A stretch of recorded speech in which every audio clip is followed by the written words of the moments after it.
tous et bienvenue dans un nouveau vlog. Ça fait très longtemps que j'ai pas fait de vlog et vu que là j'ai une semaine tranquille à l'appart toute seule, je me suis dit pourquoi pas faire un reading vlog. Alors au programme je sais pas trop, de la lecture probablement et puis d'autres petites choses. Je reviens de vacances, voilà, là on est cool. C'est bien de dire le jour quand même sur un vlog. On est mardi 18, il est 13h17. Et donc je vous reprends pour une petite semaine de vlog. J'étais partie du coup 15 jours en vacances là début août. J'avais fait une semaine à Osgore, puis après on est revenu 3 jours, puis après on est reparti 3 jours du côté de Perpignan, puis ensuite 3 jours du côté de Toulon. Et enfin mon chéri est du coup resté chez ses potes là-bas à Toulon pour une semaine de plus, alors que moi je suis rentrée hier soir en train, donc j'ai quand même eu 5 heures de train. Et j'en ai profité pour lire mon livre que je traîne depuis 15 jours, mais voilà, forcément en vacances, on a le temps de lire, mais bizarrement on lit moins parce que y a la plage, il y a la piscine, il y a les amis, il y a le barbecue, il y a tout ça, du coup on lit pas beaucoup. Mais voilà, ça fait 15 jours que je me traîne La Formule de Dieu de José Rodriguez dos Santos aux éditions Pocket. J'aime bien. Voilà, j'en suis pratiquement à la fin là. Je vais le terminer aujourd'hui je pense. Je l'ai beaucoup avancé dans le train hier. C'est pas mal, un petit peu bavard pour moi, mais j'aime bien le côté un peu scientifique, physique qu'il y a dans ce livre, alors que le premier que j'avais lu de cet auteur c'était L'Ultime Secret du Christ, que j'avais trouvé beaucoup trop orienté religion, et c'était trop théologique pour moi et j'avais pas trop apprécié. Celui-là est plus scientifique, donc déjà ça passe mieux avec moi. Mais voilà, donc je vous en reparle quand je l'ai terminé, mais ça va être pour très bientôt. Ensuite, dans les prochains jours, j'ai envie de lire, enfin il faut plutôt que je lise et que je me dépêche un petit peu de lire des services presse, prix littéraires, rentrées littéraires que j'ai à lire là pour fin août. Donc Ma Louise de Édouard Moradpour aux éditions Michel de Mol, qui m'a été envoyé par la maison d'édition, qui est pas très long, ça va, il fait 200 pages. Ouais, 220 pages, donc ça va quand même assez vite se lire, mais celui-là il faut que je le lise avant sa sortie, je crois que c'est le 27 août, si je dis pas de bêtises. Donc voilà. Et puis après j'ai reçu deux romans Point pour le prix meilleur roman des lecteurs Point pour l'année 2020. Donc je vais avoir 10 livres à lire en tout. Fin 2020, début 2021, et je crois que c'est à la fin du premier trimestre 2021, on doit voter, moi et les autres membres du jury, on doit voter pour celui qu'on a préféré. Donc pour l'instant, Point m'a envoyé ces deux-là, donc Les âmes silencieuses de Mélanie Guyard. Donc là on est sur du secret de famille. Ça se passe dans les années 40. Loïc sait peu de choses de sa grand-mère maternelle, une femme qui ne l'a vue qu'une fois. Alors qu'il vide la maison familiale, il met la main sur sa correspondance avec un certain J. Il enquête, avide d'en apprendre plus, et Louise se dévoile. Toute jeune fille de 1942 ira loin pour protéger les siens des Allemands qui ont pris leur quartier au village. Elle saura décider, agir et faire face. Donc ouais, sur fond de Seconde Guerre mondiale, secret de famille, pourquoi pas. Et puis donc Louvre de Jocelyn Guyot. Ouais, un truc comme ça. Donc là, on est en 1939, donc à peu près même époque. Tandis que les branle-bas de combat résonnent en Europe, un homme à Paris prépare en secret le sauvetage du plus grand musée au monde, le Louvre. Il s'appelle Jacques Jaujard, il est prêt à risquer sa vie pour un sourire peint il y a 500 ans. 3 femmes entrent en scène, Marcel, Carmen, Jeanne, chacune à sa manière va jouer un rôle dans l'exode des collections nationales. C'est à travers leurs journaux intimes que se dévoilent aux lecteurs leur chair, leur amour, leur pulsion, sauver l'art de toutes les barbaries en cachant le Louvre dans des camions à cochons, direction des châteaux lointains. Donc ça, à mon avis, c'est basé sur une histoire vraie parce que j'en avais déjà entendu parler du fait que voilà, pendant la Seconde Guerre mondiale, ils ont dû cacher les tableaux du Louvre, etc. Les expatriés, ouais. Enfin, les cacher pour pas que les nazis s'en emparent. Donc voilà. Les deux, ce sont des romans plus ou moins historiques qui se passent pendant la Seconde Guerre mondiale, donc voilà. Donc je vais essayer de lire ça rapidement. Voilà pour les lectures. Sinon côté série, vu que hier je suis rentrée quand même assez tard, mon train est arrivé à 21h, donc voilà, le temps que j'arrive, etc. Je me suis posée devant une petite série, j'ai commencé à regarder la saison 2 de Umbrella Academy, que j'aime beaucoup. En tout cas j'avais beaucoup aimé la saison 1, et là j'ai vu les 3 premiers épisodes de la saison 2, et ma foi ça a l'air plutôt prometteur, puisque là on est complètement propulsé dans les années 60, et tout va tourner autour de l'assassinat de JFK, de John Kennedy. Donc c'est plutôt sympa. À voir ce que ça va donner par la suite, mais je vous en reparlerai quand j'aurai un petit peu plus avancé dans la série. Bon ben voilà, c'est tout pour moi pour le moment, puis je vous reprends un petit peu plus tard.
Salut, on est mardi, non mercredi pas du tout.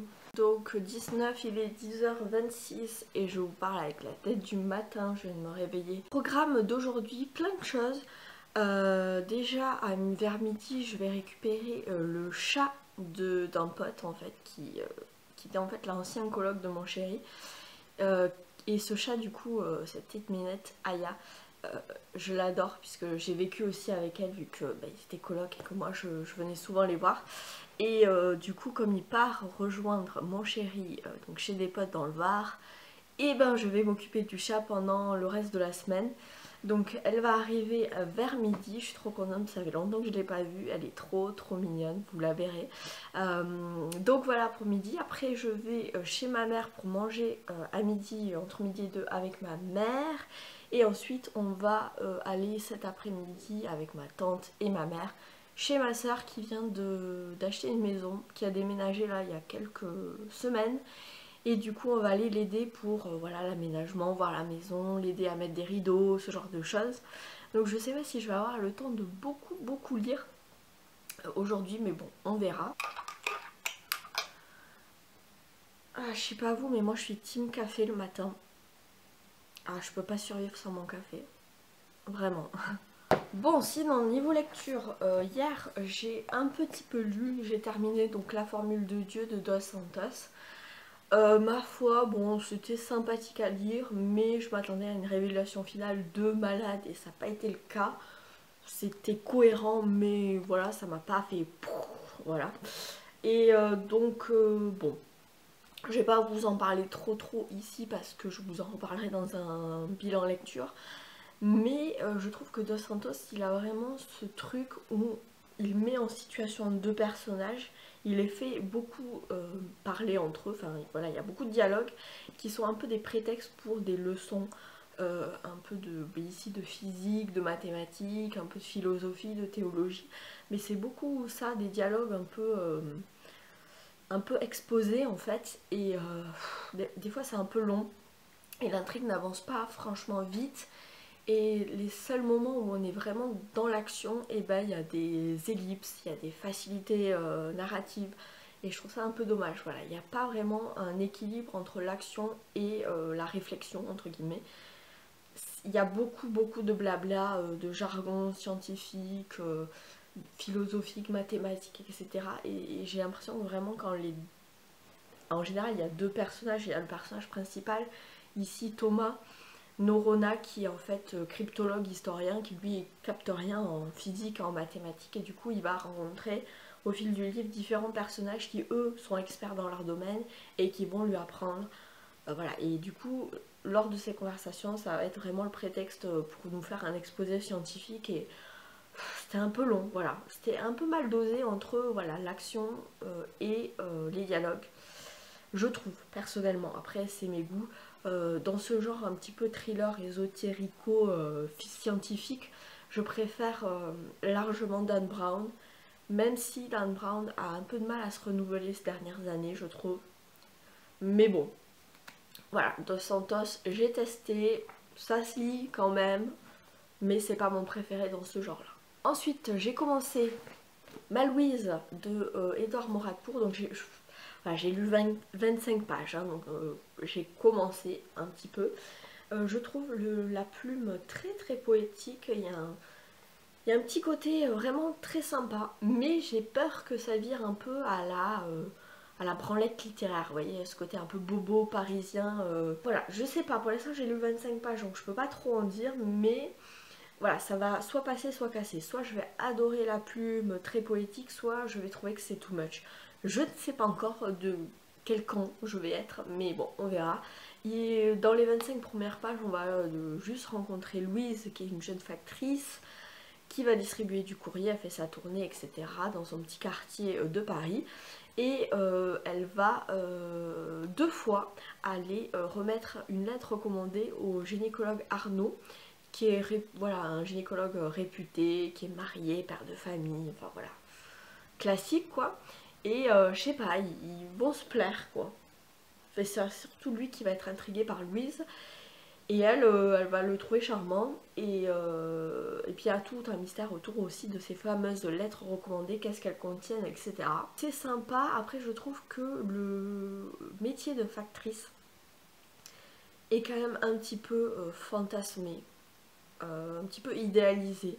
Alors je sais pas, enfin moi j'ai travaillé à la poste, j'ai fait de l'intérim il y a quelques années de ça, au guichet de la poste, et je peux vous dire que ça reste une de mes pires expériences professionnelles, c'était horrible, j'ai tenu 3 semaines et je me suis barrée parce que tu te fais insulter par les gens, par les managers, t'es en permanence pris entre le marteau et l'enclume parce que les intérêts des uns ne vont pas dans le sens des intérêts des autres quoi.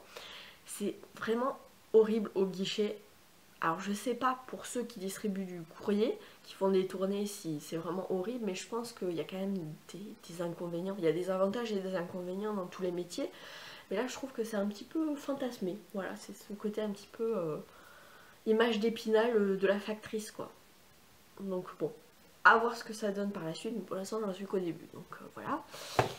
Et puis j'ai aussi commencé, parce que moi j'aime bien lire plusieurs livres à la fois, Les âmes silencieuses de Mélanie Guyard.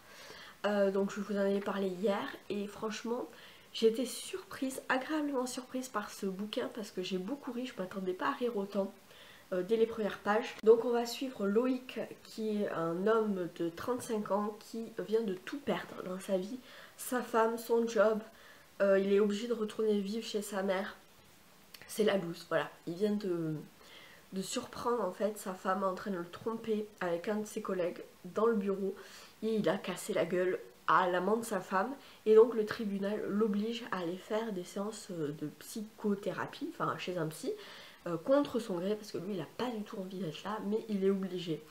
Et du coup, le premier chapitre c'est ça, c'est une séance chez le psy et je dois dire que Loïc a un humour mais tellement cynique.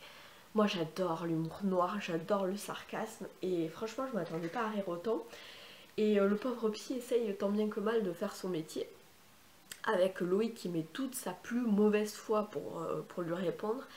Et il va, enfin le psy va souligner le fait que peut-être il manque une unité familiale dans la famille de Loïc, que peut-être ça le perturbe, le fait que sa grand-mère, enfin la mère de sa mère était une mère-fille dans les années 40. Voilà, c'était mal vu d'être une ado enceinte à cette époque-là. Sa mère, à lui, a aussi fait 2 enfants avec 2 pères différents. Donc il a un petit frère qui est son demi-frère. et que voilà, ça manque d'unité, ça manque de... Voilà, et Loïc répond à ça aussi, mais ma mamie n'a rien à voir avec le fait que ma femme se tape un mec, quoi. Donc je vais vous lire un petit passage par exemple. J'ai beau me creuser la cervelle, sonder les abîmes de mon âme et remonter au frémissement de cette affaire, je ne vois pas le lien entre la mort de ma mamie et le plan cul de ma femme, à part peut-être l'odeur de décomposition qui se dégage de ces deux événements pourtant fort éloignés l'un de l'autre. Vous avez raison, docteur, avouai-je soudain dans un grand élan d'hypocrisie. Tout est arrivé à cause d'elle, donc ma mamie.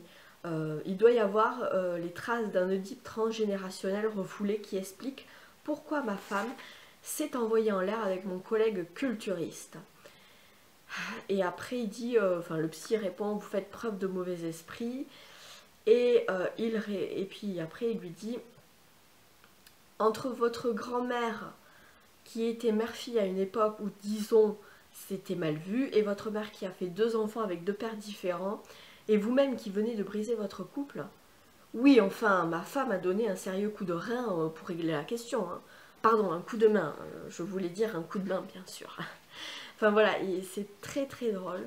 Après, il y a des passages un peu plus sérieux, évidemment, on n'est pas tout le temps dans l'humour.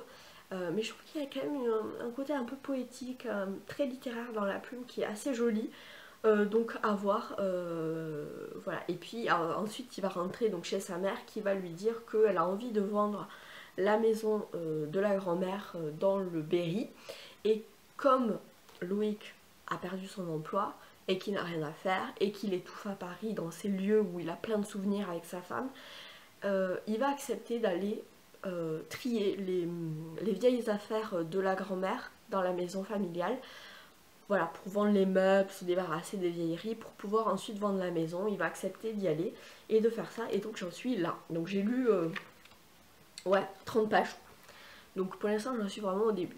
Mais c'est plutôt pas mal. Franchement je m'attendais pas du tout à cet humour très très sarcastique que j'aime beaucoup. Donc c'est cool. Bon voilà, j'ai assez blablaté pour l'instant. Je vais aller finir mon café et puis m'habiller avant que le chat n'arrive. Et je vous reprends plus tard quand j'aurai un petit peu plus avancé. Tu dis bonjour au vlog?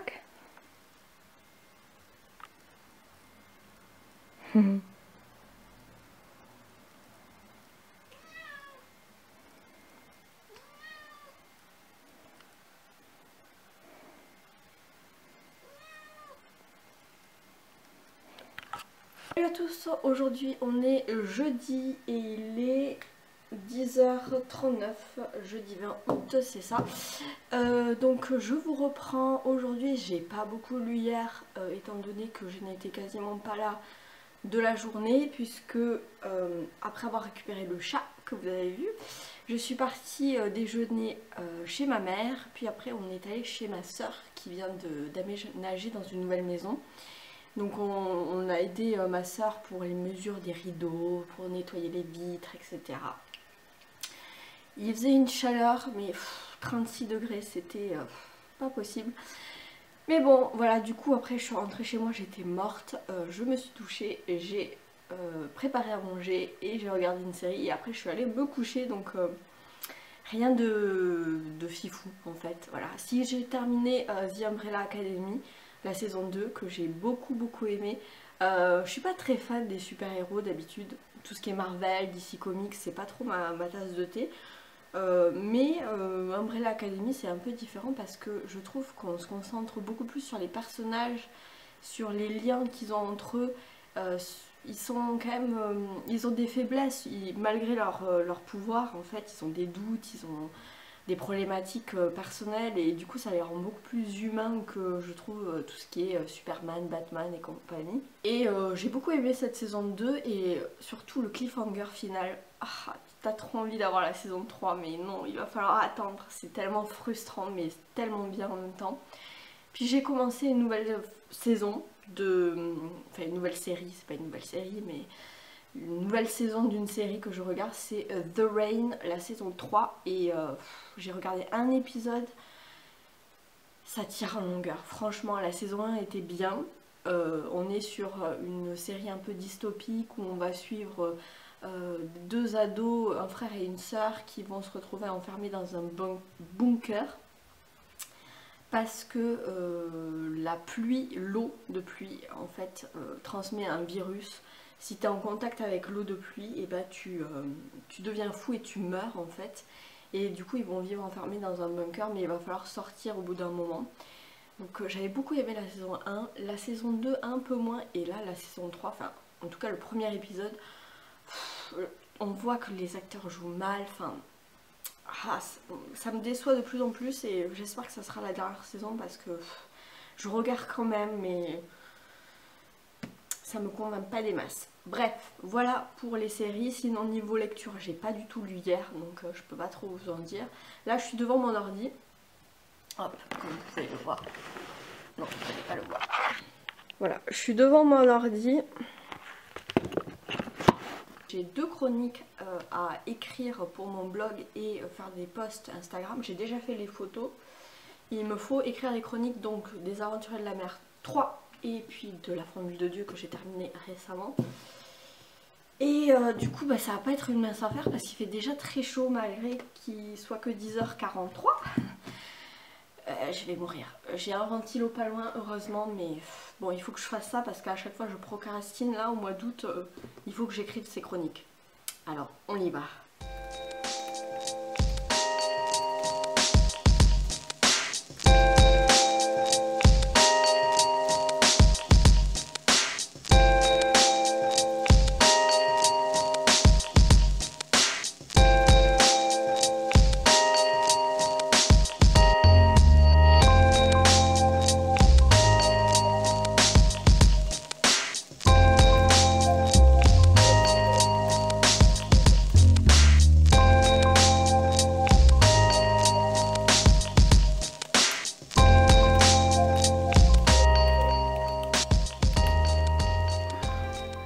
Bon, changement de plan, j'ai eu à peine le temps d'écrire un petit peu une chronique sur les Aventuriers de la Mer que je me suis fait interrompre par l'appel de mon chéri donc qui est toujours en vacances. Et j'ai reçu entre temps le texto d'une amie, ma copine Marie, qui me propose d'aller à Caliceo cet après-midi là, dans à peu près moins de 2 heures. Parce qu'il fait extrêmement chaud aujourd'hui, je sais pas du tout combien il fait, mais il doit faire au moins 35 ou 36 degrés, il fait très chaud, il fait beau, il y a du soleil, donc pourquoi pas aller à Caliceo. Alors pour ceux qui connaissent pas, c'est un centre de bien-être, jacuzzi, piscine, spa en fait, sur Toulouse. Je sais qu'il y en a dans d'autres villes mais je saurais pas vous dire où.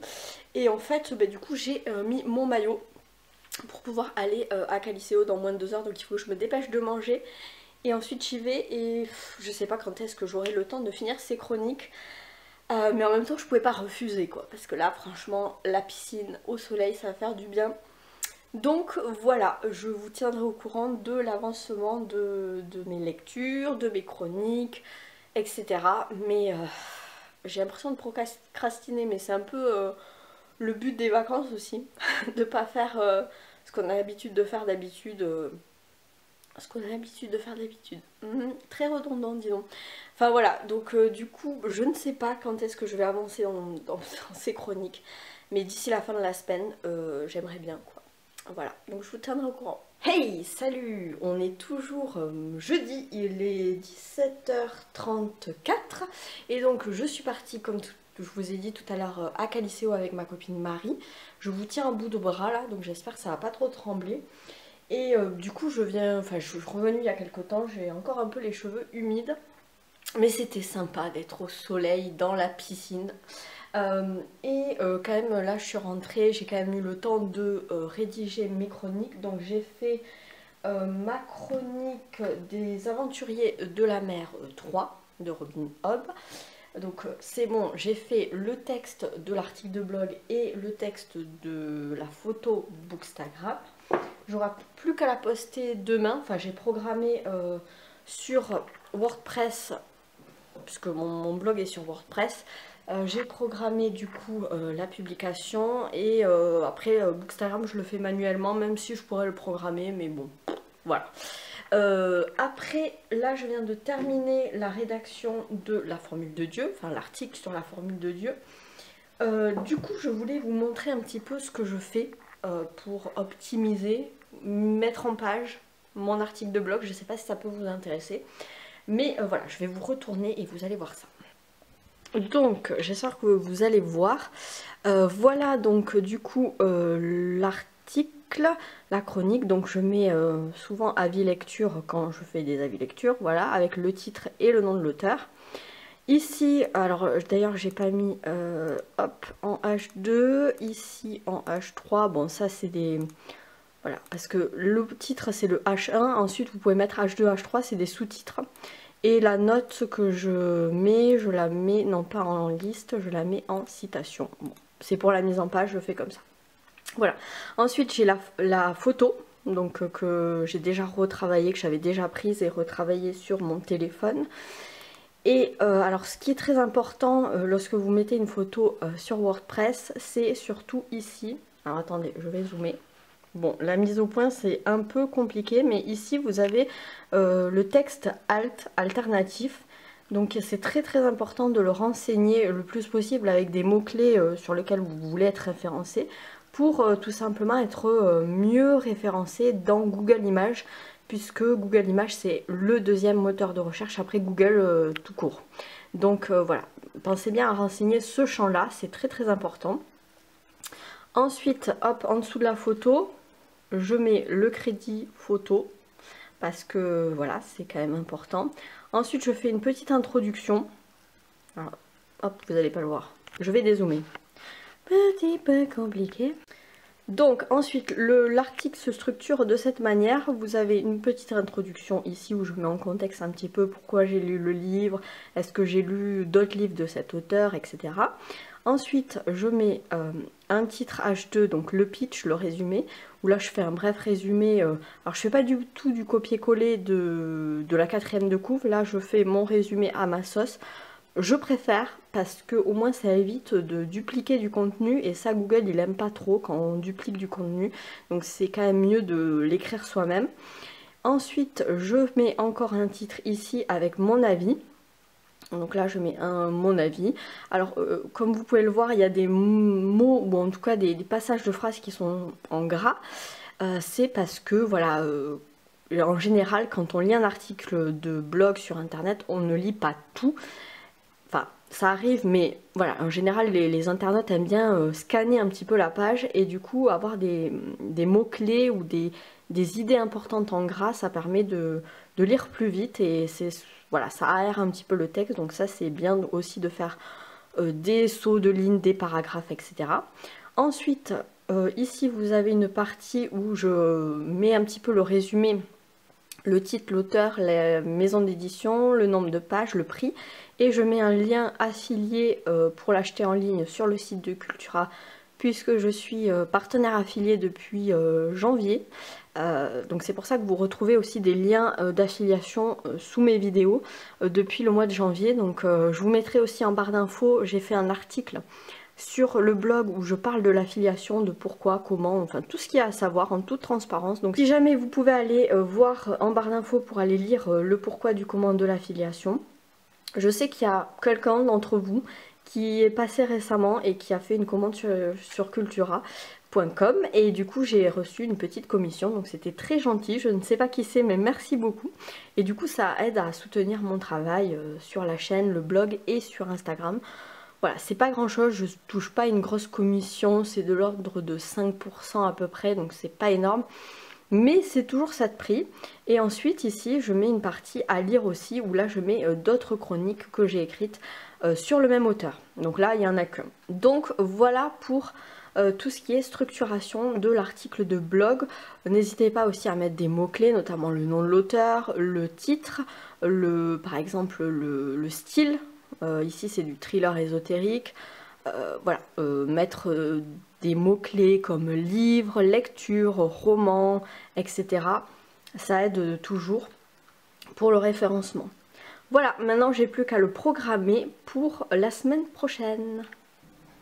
Et voilà, je suis trop contente puisque j'ai enfin rédigé mes 2 articles que je devais faire depuis au moins 3 jours et que je procrastinais. Ça y est, maintenant c'est fait, c'est programmé et il n'y a plus à faire, donc ça c'est cool. Donc voilà, c'est tout pour aujourd'hui. Je pense que je vais arrêter là. Je vais aller faire un petit peu de veille sur Feedly. Si, je voulais vous parler de cet outil que j'utilise. Je ne sais pas si ça peut vous intéresser, mais bon, voilà, je vous partage mes outils. Feedly, c'est un outil qui permet de faire de la veille et de la curation. Et en fait, voilà, si vous suivez des blogs ou si vous suivez des sites d'actualité ou autres, vous pouvez insérer les URL, en fait, les adresses, les liens de ces sites ou de ces blogs dans Feedly et en fait les classer par tableau, par thématique, et comme ça vous avez tout centralisé sur le même outil. Comme ça vous n'avez pas besoin d'aller chercher ou de vous abonner à 36 000 choses. Vous avez tout centralisé sur Feedly et c'est vachement cool. Donc moi ce que je fais, j'ai différents tableaux. J'ai un tableau pour tout ce qui est de mon métier, donc de community management. J'ai aussi un tableau pour tout ce qui est médias, presse, pour me tenir au courant des actualités.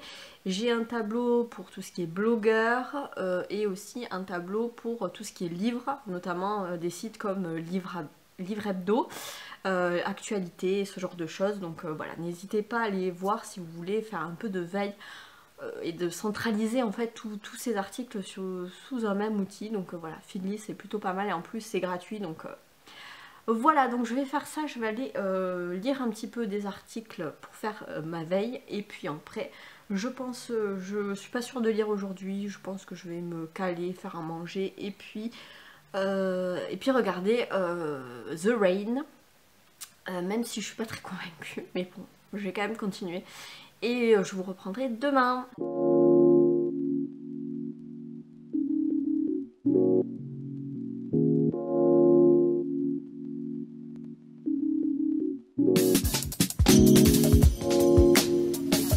Colle.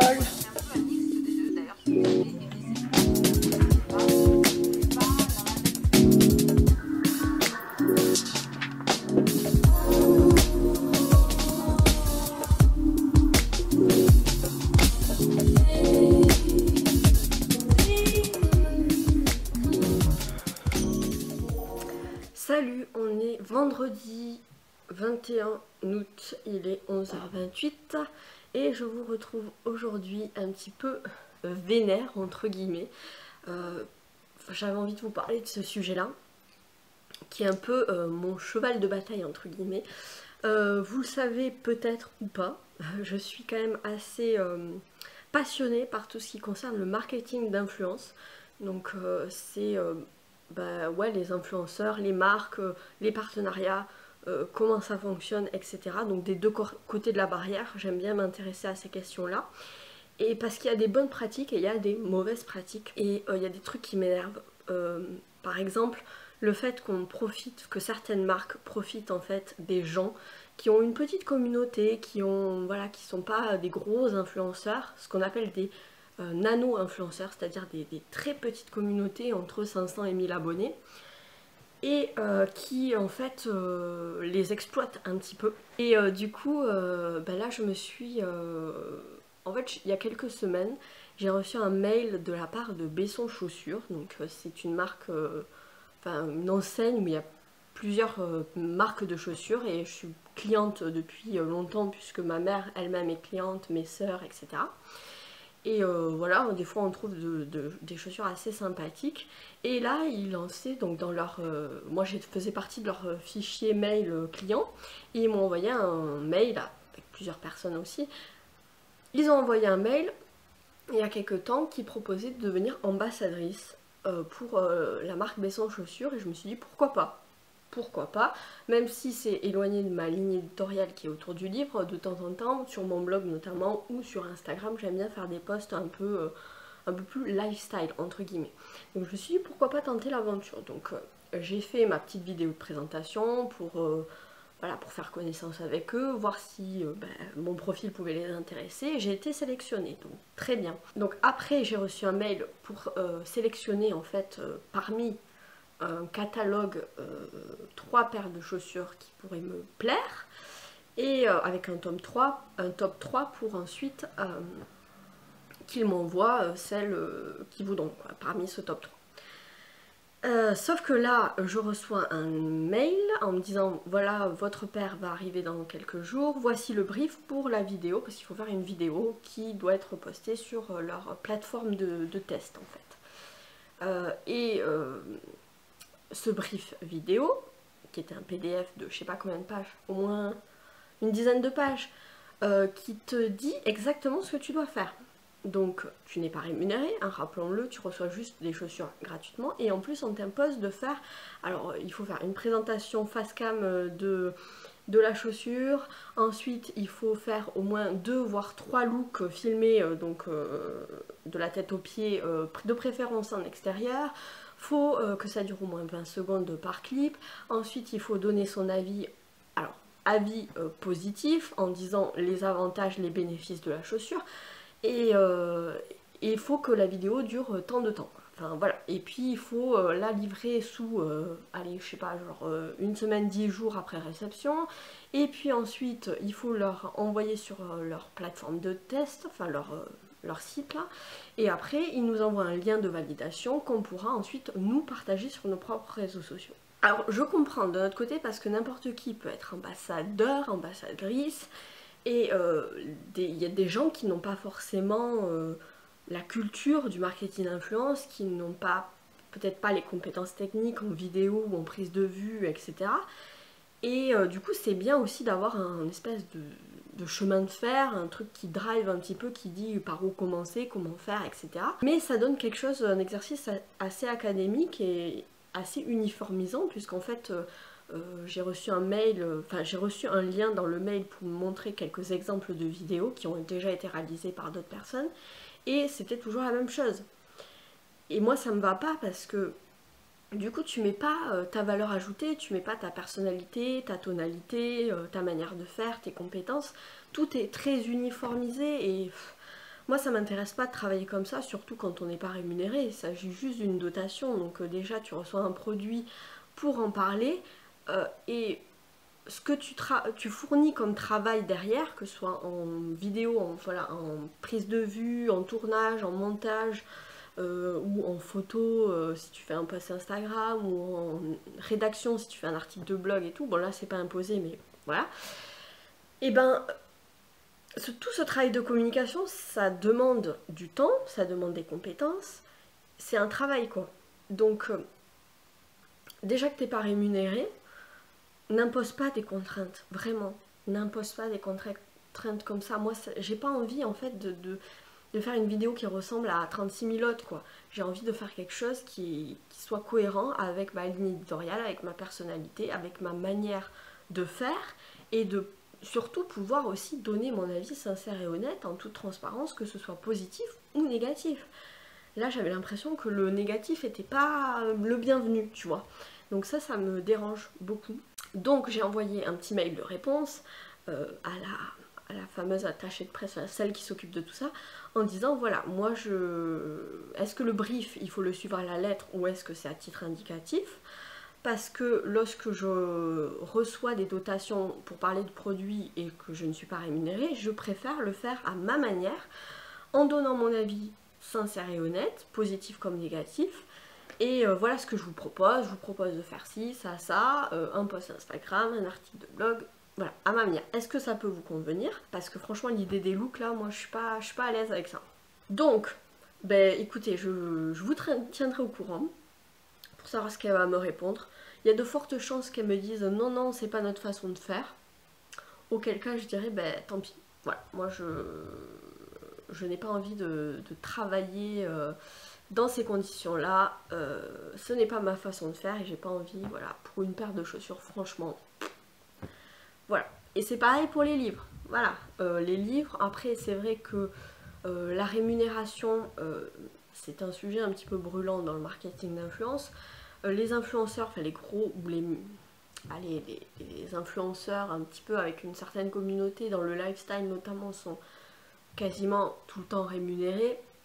Dans le monde du livre, c'est moins courant. C'est plus l'exception que la règle. Mais bon, il faut savoir que quand on reçoit un livre gratuitement, c'est pas un cadeau, c'est un travail de communication. Voilà, c'est un outil, un support de communication. Et en général, la valeur du livre ne vaut pas le travail qui est fourni derrière pour en parler. Donc voilà, après ce long laïus, j'avais envie de pousser un coup de gueule. D'ailleurs j'ai écrit un article sur le marketing d'influence bullshit parce que j'avais reçu par exemple des demandes de partenariat de marques qui n'ont rien à voir avec le livre. Qui parfois ont zéro personnalisation. Les mails c'est genre du copier-coller envoyé à tout le monde en masse et genre ils disent qu'ils aiment ton univers alors qu'ils ont même pas jeté un coup d'œil sur tes réseaux. Donc ça m'énerve. Donc j'avais écrit un article là-dessus, je vous l'avais partagé sur Instagram. N'hésitez pas à me suivre sur Instagram si c'est toujours pas le cas. Mais voilà, je vous mettrai en lien le lien de cet article sur le marketing d'influence bullshit dans la barre d'infos si jamais c'est un sujet qui peut vous intéresser. Et voilà pour mon petit coup de gueule du matin. Désolée, c'est beaucoup trop long. Et sinon, hier j'ai un petit peu avancé dans Les âmes silencieuses et j'aime beaucoup la plume. Vraiment, j'ai un coup de cœur pour la plume. Alors j'ai pas avancé non plus, j'ai lu 50 pages. Mais là on va suivre donc Loïc qui va cette fois-ci arriver dans cette fameuse maison de sa mamie à la campagne et il a vraiment cette... Enfin l'autrice arrive à vraiment retranscrire la sensation qu'a un citadin qui arrive à la campagne. Moi je sais que quand je vais dans le Gers, puisque mon chéri est originaire du Gers et quand on va voir sa famille dans le Gers, moi j'ai toujours cette sensation que le temps ralentit, que c'est pas du tout... ouais, la même temporalité quand tu vas à la campagne et c'est hyper bien retranscrit là-dedans. Et on a vraiment toutes ces sensations, cette espèce de retour aux sources, avec un côté un petit peu fantasmé de la campagne qu'ont les citadins parfois, mais c'est pas du tout du cottagecore esthétique avec ce côté très fleuri, très champêtre, mignon. Non, là c'est plus décrit avec cette campagne qui peut être aussi inquiétante, qui peut être aussi rude, cette vieille maison qui est pleine de fantômes et de vieux trésors d'une autre époque. Et moi qui adore chiner, comment vous dire que j'étais complètement emballée par cette maison que découvre Loïc, et on le découvre vraiment avec lui à travers ses yeux, à travers ses pas. Ça fait appel à tous nos sens. Le fait qu'il réveille un petit peu cette maison en ouvrant les volets, en remettant l'électricité, l'arrivée d'eau, en mettant du feu dans la cheminée. Vraiment, j'aime beaucoup l'ambiance. Voilà, j'aime beaucoup l'ambiance, j'aime beaucoup la plume de l'autrice. Et il me tarde de continuer, mais d'un côté j'ai envie de le savourer, mais d'un autre côté j'ai envie de le dévorer. Donc c'est un peu... voilà. Mais en tout cas, ça, je pense, à vue de nez comme ça, que ça va être une excellente lecture. Mais à voir, je vous en reparlerai bien sûr quand j'aurai un petit peu plus avancé. Bon, c'est tout pour ça. Aujourd'hui le programme c'est un peu de chill. Puis après cet après-midi je vais aller au cinéma avec ma mère. On va aller voir Light of My Life. J'ai des places de cinéma qu'il faut que j'utilise avant le 30 septembre, sinon ça risque d'être périmé. Heureusement ça a été décalé avec le confinement, mais voilà, il faut aller au cinéma. Donc on va aller voir ça. Je sais pas trop, j'ai pas vu la bande-annonce, je sais pas qui sont les acteurs, les réalisateurs, tout ça. Je suis pas très cinéphile moi, donc je m'intéresse assez peu à ces choses-là. Je vais juste voir parce que le synopsis avait l'air sympa. On est sur une dystopie où en fait le monde a été éradiqué de toutes les femmes. Et on va suivre un père et une fille. Il va essayer de protéger sa fille. Voilà, j'en sais pas plus. Mais déjà le synopsis fait un petit peu penser à La Route de Cormac McCarthy. Alors je n'ai ni vu le film, ni lu le livre. Honte à moi. Ça fait partie des classiques de la dystopie. Mais je sais pas. Il y a un truc relation filiale comme ça. Un monde dystopique post-apocalyptique qui peut être... un petit peu évoqué à La Route, donc voilà, je vous en reparlerai tout à l'heure quand je l'aurai vu pour savoir si c'est bien ou pas.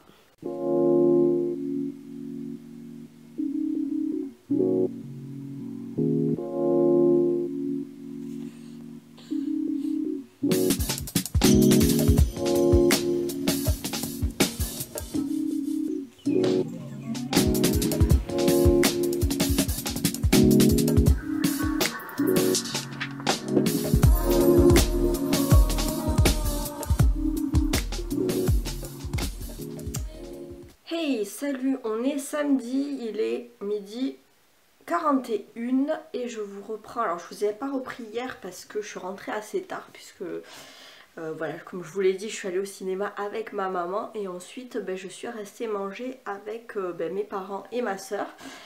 Et du coup, je suis rentrée un peu tard et il faisait déjà nuit, donc pas la peine de vous prendre quand on n'y voit rien, n'est-ce pas?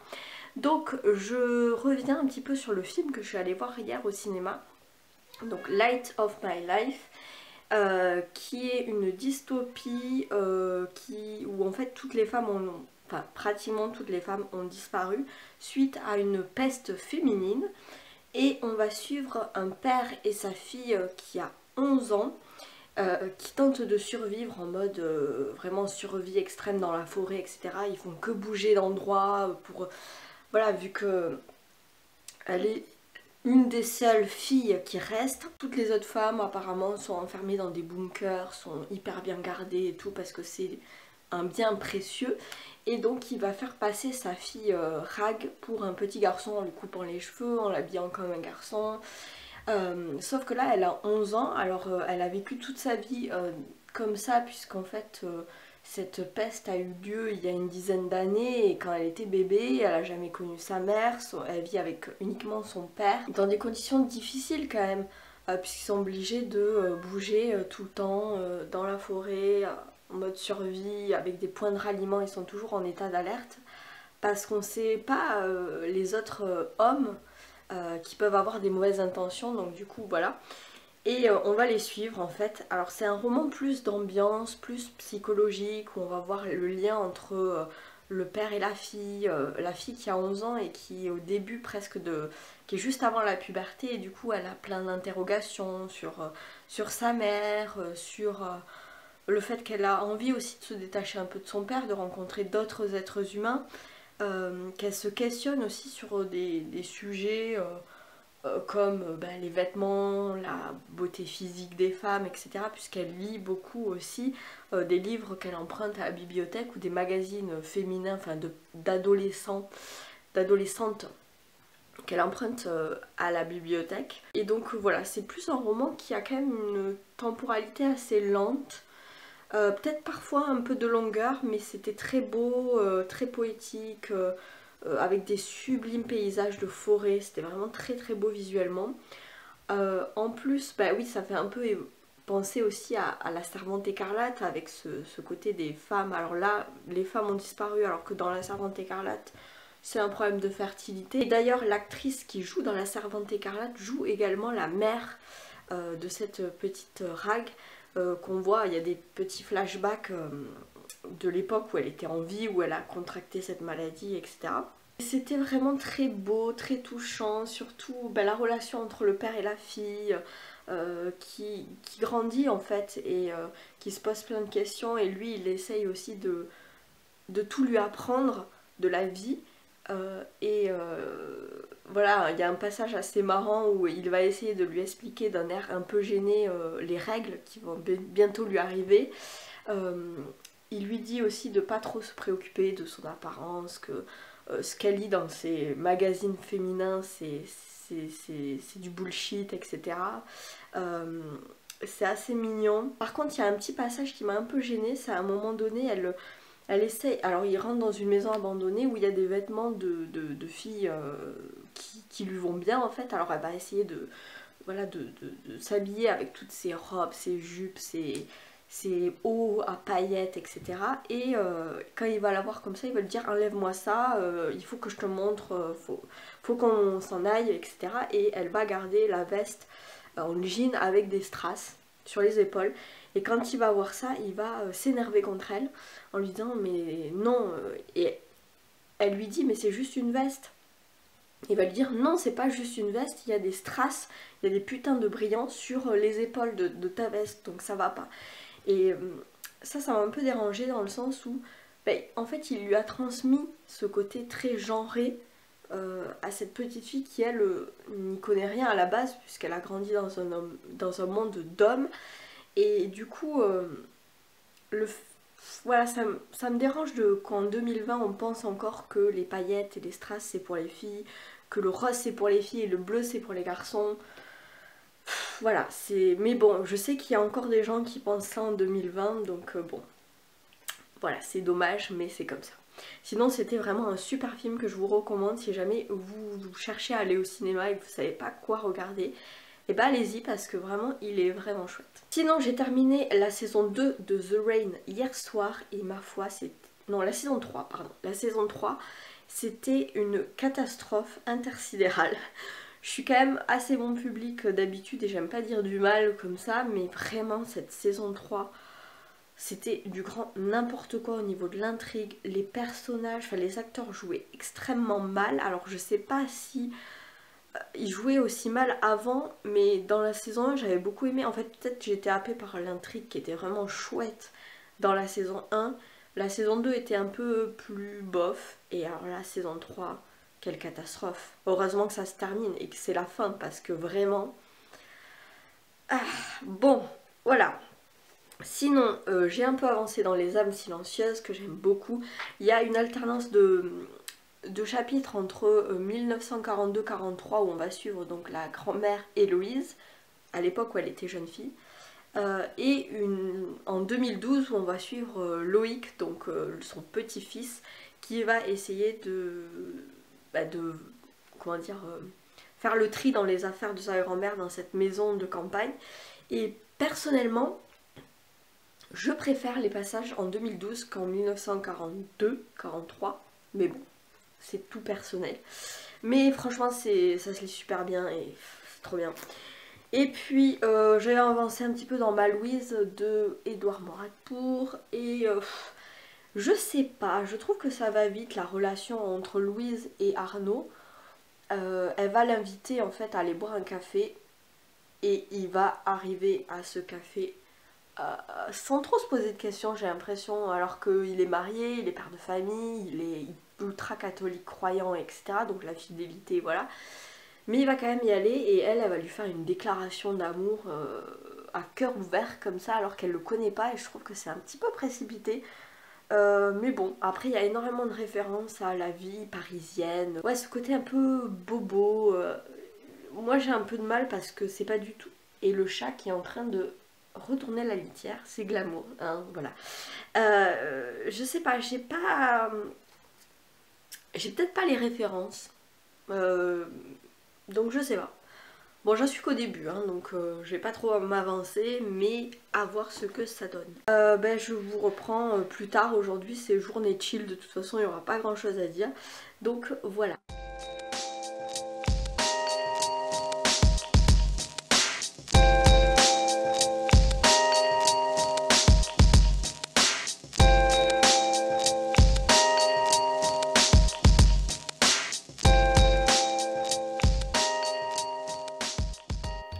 Bon, je suis un petit peu à contre-jour, mais c'est pas grave. Je vous reprends, il est quelle heure? 18h14 et en fait, j'ai chillé cet après-midi, mais là, tout d'un coup, je sais pas pourquoi, je me suis mis... Enfin, je sais pas pourquoi. Disons que ça faisait quelques temps que ce sujet d'article me trottait dans la tête et j'hésitais à traiter le sujet, mais là, je sais pas pourquoi, je me suis chauffée un petit peu et je me suis mis à écrire un article sur les pods Instagram, les pods... Voilà, les pods Instagram. Voilà, c'est une pratique qui m'horripile. Je suis parfois contactée en message privé sur Instagram pour rejoindre des pods. Donc c'est des groupes privés où en fait le but c'est de gonfler artificiellement les comptes Instagram, l'engagement, les likes, les commentaires, etc. en allant liker les publications des membres du groupe et que eux ils viennent liker les tiennes, enfin bon voilà, cette espèce de réciprocité comme ça. Et moi je trouve que c'est une pratique vraiment très très mauvaise et qui n'est absolument pas rentable sur le long terme parce que une fois, enfin déjà il y a des règles, mais tout un tas de règles à respecter et en plus de ça vous pouvez vous faire bannir si vous les respectez pas et puis si du jour au lendemain le groupe de pods se désintègre en fait, vous vous retrouvez avec une visibilité qui va faire une chute libre et tout ça est gonflé artificiellement donc forcément le jour où ça n'est plus et voilà, vous allez, enfin voilà, c'est une très très mauvaise pratique que je ne cautionne pas et que je n'ai pas du tout envie de rejoindre malgré le fait que on me contacte, voilà, il y a des groupes de potes qui me contactent sur Instagram et ça c'est vraiment un truc, voilà, m'horripile et j'ai envie en fait d'en parler parce que c'est une pratique qui je pense peu de personnes connaissent, ou en tout cas ils sont quand même assez bien cachés, puisque c'est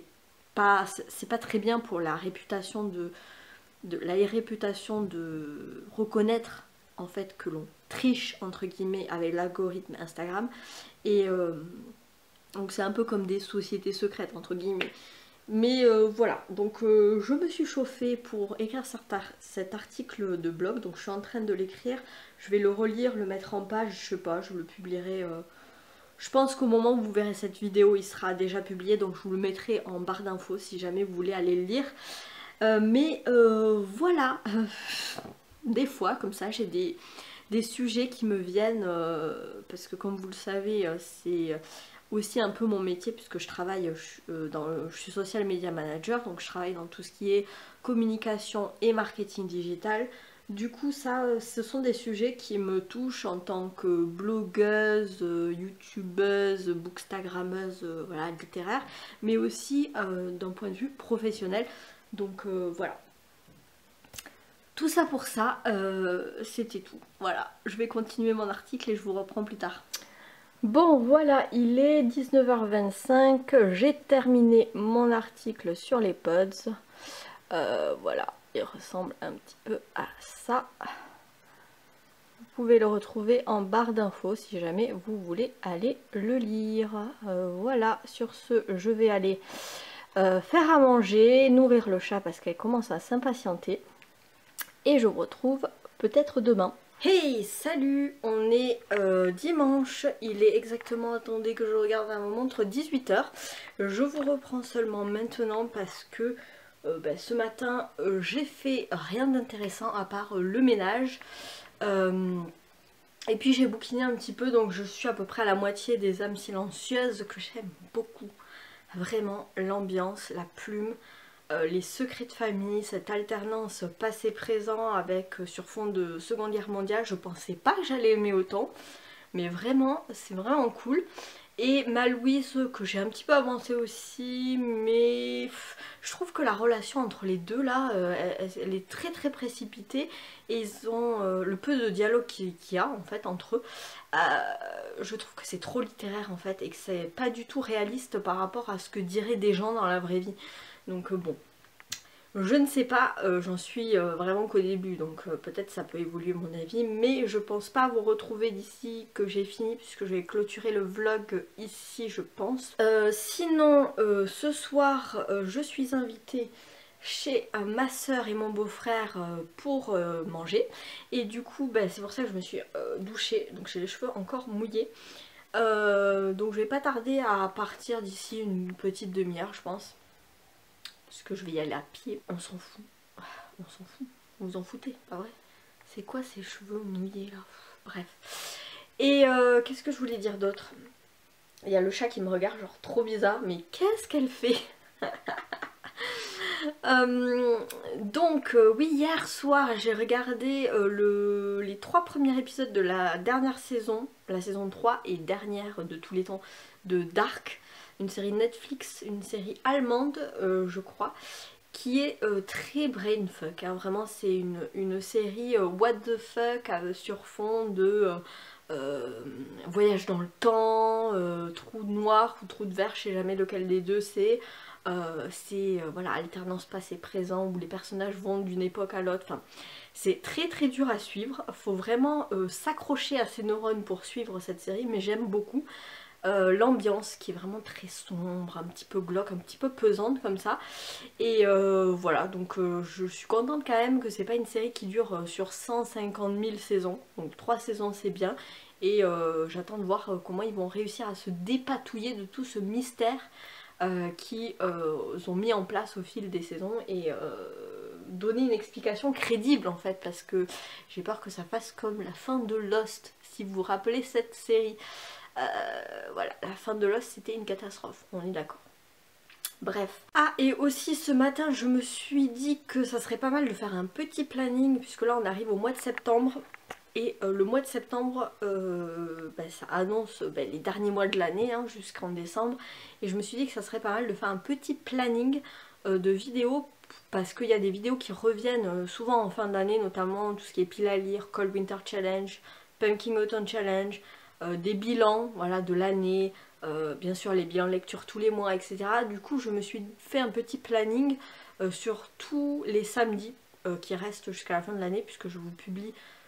D'habitude j'ai pas vraiment de jours où je publie, d'ailleurs n'hésitez pas à me dire en commentaire s'il y a des jours que vous préférez, où vous regardez plus les vidéos YouTube, vous avez plus de temps pour regarder les vidéos YouTube. Est-ce que c'est plus le week-end, est-ce que c'est plus en semaine? Voilà, n'hésitez pas à me dire, parce que c'est vrai que ça peut aider aussi pour la visibilité des vidéos, en fait, le fait qu'elles soient regardées à leur sortie, en fait, dès qu'elles sont publiées. Alors moi je fais ça le samedi matin. Enfin, je publie des vidéos le samedi matin. Je sais pas si c'est une heure et un jour qui vous convient, donc n'hésitez pas à me dire en commentaire quels sont vraiment les jours et les heures qui vous conviennent le mieux pour publier des vidéos. Mais voilà, je me base sur à peu près une vidéo par semaine le samedi matin. Alors, j'ai pas complété tous les trous, hein, donc si jamais vous avez des idées de vidéos que vous aimeriez voir d'ici la fin de l'année, n'hésitez pas encore une fois. Et voilà, j'espère que cette vidéo vous aura plu, ce vlog. C'est vrai que comme j'ai pas l'habitude d'en faire, je ne sais pas si je fais les choses bien, s'il y a des trucs à améliorer, si c'est intéressant ou pas pour vous. Donc n'hésitez pas, voilà, à me faire vos retours dans les commentaires, je serai ravie d'échanger avec vous comme d'habitude. Merci en tout cas d'avoir eu la patience, je crois, parce que ce vlog est très long. Merci d'avoir eu la patience d'être resté jusqu'au bout, donc bravo, vous êtes les meilleurs. Et sur ce, je vous souhaite de très bonnes lectures et je vous dis à très bientôt pour une prochaine vidéo. Ciao!